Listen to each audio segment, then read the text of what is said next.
Dans le prochain épisode d'ici tout commence. Tandis que Tessier fait une proposition excitante au troisième année, Antoine prend une décision risquée. Rose n'a quant à elle pas dit son dernier mot. Attention, les paragraphes qui suivent contiennent des spoilers sur l'épisode d'ici tout commence diffusé lundi soir sur TF1. Si vous ne voulez rien savoir, ne lisez pas ce qui suit. Lundi 27 juin dans Ici tout commence.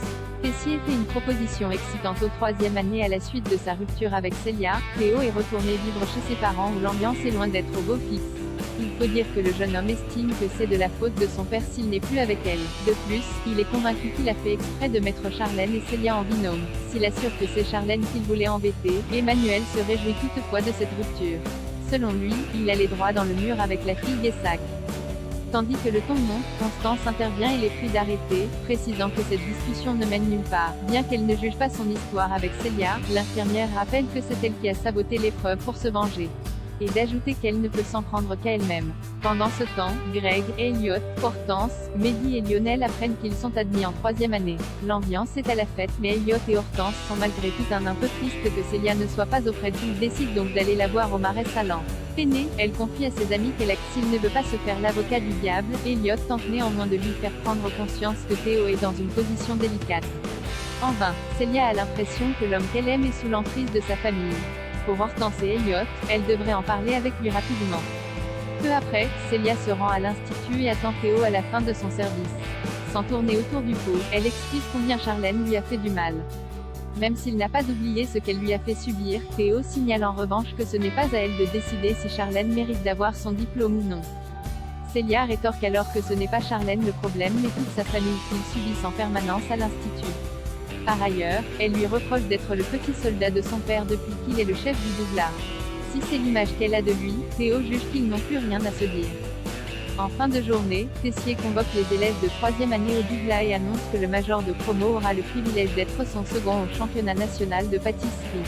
Il leur demande donc de se montrer digne de cette opportunité car cela ne se représentera pas deux fois dans leur vie. Antoine prend une décision risquée comme Diego n'est pas vraiment certain de vendre son exploitation. Ambre propose à Tom d'ouvrir leur propre restaurant.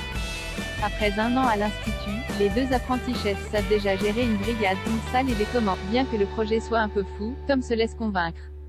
De son côté, Jasmine se confie à Deva sur l'offre qu'elle a faite à Axel.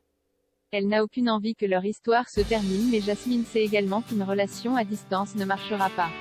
Après l'avoir encouragé à avoir une discussion avec lui, Deva révèle qu'elle a embrassé Suleiman. Et d'ajouter qu'ils sont désormais ensemble avant de lui faire promettre de garder le secret. Non loin de là, Antoine convoque l'équipe pédagogique pour discuter de l'avenir des premières années qui ont été exclues. En effet, le proviseur aimerait leur faire repasser les évaluations. Tandis que Rose, Clotilde et Lisandro ne sont pas contre, Tessier s'y oppose catégoriquement et quitte le bureau en claquant la porte. Comme il n'a pas vraiment besoin de l'accord du directeur, Antoine indique un peu plus tard à Deva et Jasmine que tous les élèves exclus pourront repasser les évaluations. Emmanuel n'étant pas au courant, ils devront cependant faire cela dans son dos et ce sera leur seule chance de pouvoir réintégrer l'institut. Rose n'a pas dit son dernier mot. Enzo, Salomé et Anaïs rencontrent Rose afin de savoir où en est le projet de master. Mais elle n'a pas vraiment le temps de répondre puisque Clotilde les rejoint pour discuter de leur avenir professionnel. La chef Armand a beaucoup réfléchi et reconnaît qu'elle a été dure avec eux. Si elle trouve leur projet pertinent, il mérite néanmoins d'être retravaillé. Elle s'est donc permise de contacter quelques amis pour leur parler de ces étudiants prometteurs cherchant à se spécialiser et leur offre de faire des stages avec des chefs de renom. Seulement, Anaïs, Enzo et Salomé n'ont aucune envie de faire des stages et auraient vraiment préféré faire le master à l'institut. Afin que Clotilde cesse ses manœuvres pour couler le master, Rose n'a pas d'autre choix que de solliciter l'aide de Tessier. Malheureusement, ce dernier ne veut pas être mêlé à leur chamaillerie.